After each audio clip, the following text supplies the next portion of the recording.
Assalamualaikum warahmatullahi wabarakatuh. Saya Sulistiawati, NPM 2010100500, kelas O, Fakultas Hukum, Universitas Islam Riau, tahun 2020. Mata kuliah Antropologi Budaya.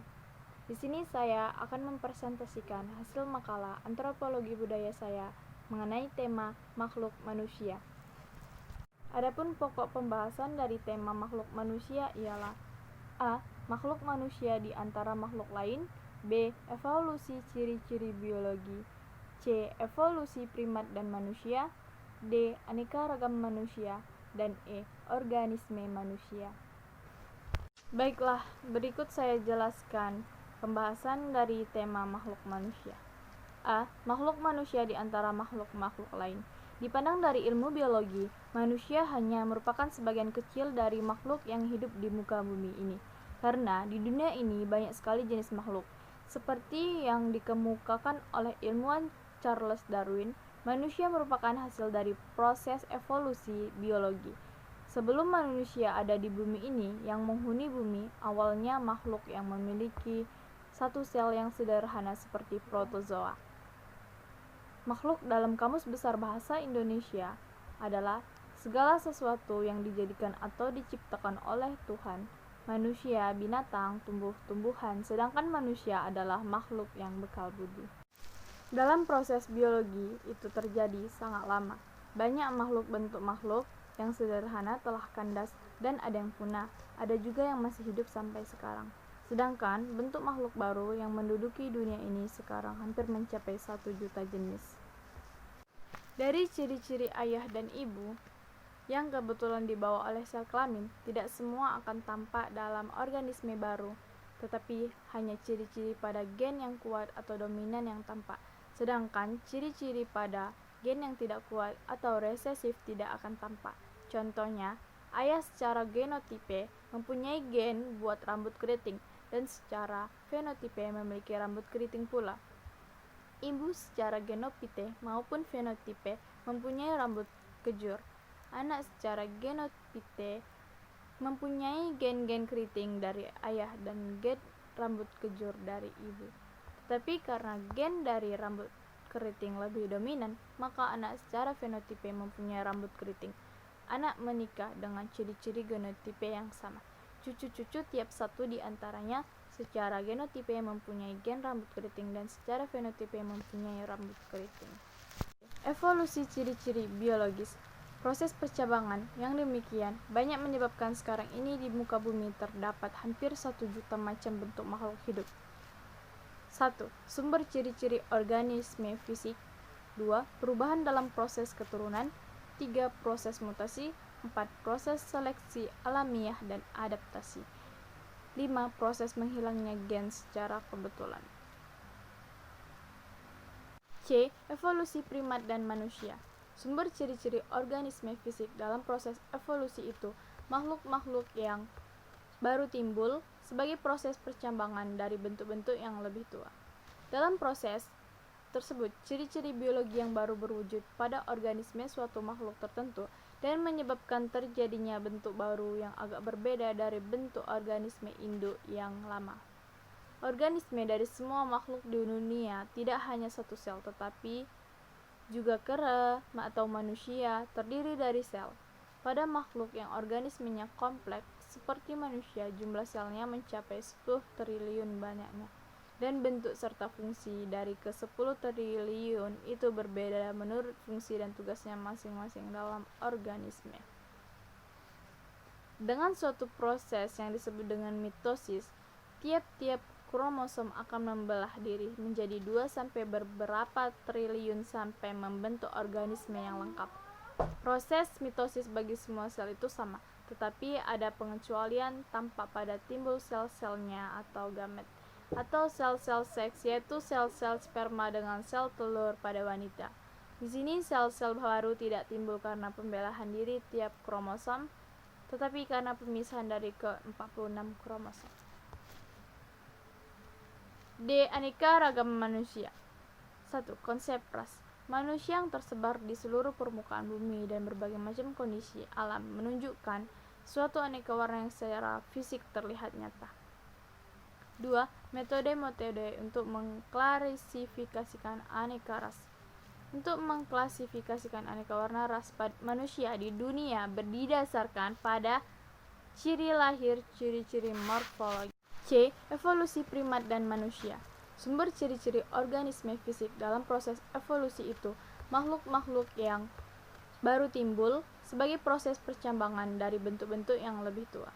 Dalam proses tersebut, ciri-ciri biologi yang baru berwujud pada organisme suatu makhluk tertentu dan menyebabkan terjadinya bentuk baru yang agak berbeda dari bentuk organisme induk yang lama.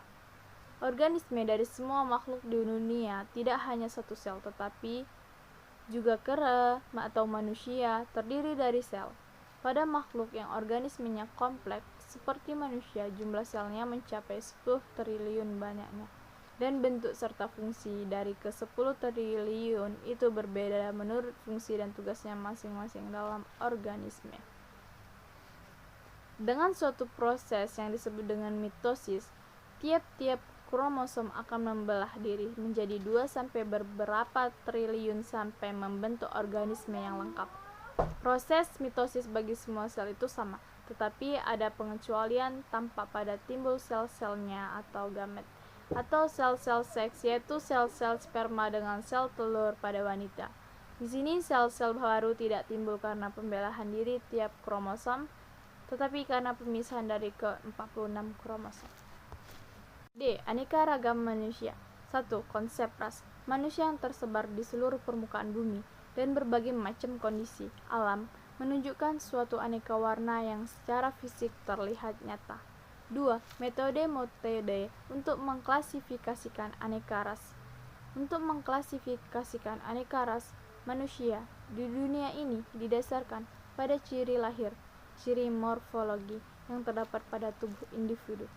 Ciri-ciri morfologi itu yang dalam praktik merupakan ciri-ciri fenotipe terdiri dari 2 golongan, yaitu ciri-ciri kualitatif seperti warna kulit, bentuk rambut, dan ciri-ciri kuantitatif seperti berat badan, ukuran badan. 3. Klasifikasi aneka ras manusia. Klasifikasi yang berasal dari para sarjana terkenal masih berdasarkan metode-metode morfologikal yang lama karena metode klasifikasi baru yang berdasarkan frekuensi gen masih dalam taraf pengembangan dan belum dilakukan secara luas. E. Organisme manusia. Perbedaan organisme manusia dan organisme binatang. Makhluk manusia adalah makhluk yang hidup dalam kelompok dan mempunyai organisme yang secara biologis sangat kalah kemampuan fisiknya dengan jenis-jenis binatang berkelompok yang lain. Walaupun demikian, otak manusia telah berevolusi, otak manusia telah dikembangkan oleh bahasa, tetapi juga mengembangkan bahasa. Bahasa menyebabkan bahwa manusia tidak hanya dapat belajar secara konkret peristiwa yang bersangkutan dengan keadaan-keadaan tadi, tapi juga secara abstrak tanpa menyelami sendiri peristiwa tersebut. Dengan demikian, bahasa manusia itu mengabstraksikan dan menyimpan 3 pengetahuan baru ke dalam lambang vokal atau kata-kata baru yang makin lama makin menjadi banyak jumlahnya. Peralatan hidup dan sistem teknologi manusia inilah yang menjadi penyambung dari keterbatasan kemampuan organismenya. Adanya pengaturan antara individu-individu dalam kelompok dan dengan adanya peralatan hidup, maka cara makhluk manusia mencari dan memproduksi pangannya dilakukan juga dengan sistem-sistem tertentu di mana terdapat pembagian kerja antara berbagai tahap atau teknik memproduksi pangan dan peralatan hidupnya. Dengan demikian, manusia sejak dahulu kala telah menciptakan atau memiliki sistem dalam hal mata pencaharian hidupnya, yaitu sistem ekonomi. Hal tersebut merupakan kebudayaan. Kebudayaan manusia tidak terkandung dalam kapasitas organismenya, artinya tidak ditentukan dalam sistem gennya. Berbeda dengan kemampuan-kemampuan organisme binatang, manusia baru harus mempelajari kebudayaannya sejak ia lahir, selama seluruh jangka hidupnya, hingga saatnya mati, semua dengan jerih payah.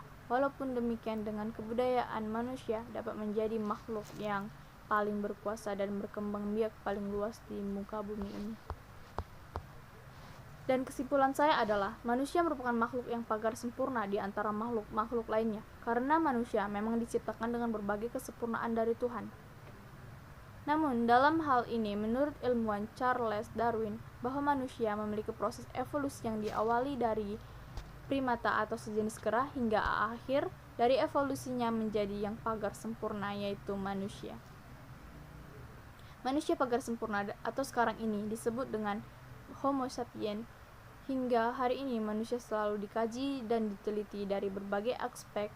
Manusia juga digolongkan dengan jenis-jenis ras, yaitu ras Caucasoid, Mongoloid, Australoid, bersifat negro, dan ras-ras khusus. Dan manusia berkembang dengan bahasa, tetapi juga manusia mengembangkan bahasanya dengan akal.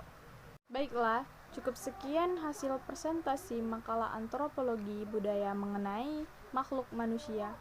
Apabila ada kesalahpahaman dan kurangnya penjelasan dalam penyampaian kata saya, mohon dimaafkan. Wabillahi taufiq wal hidayah. Wassalamualaikum warahmatullahi wabarakatuh.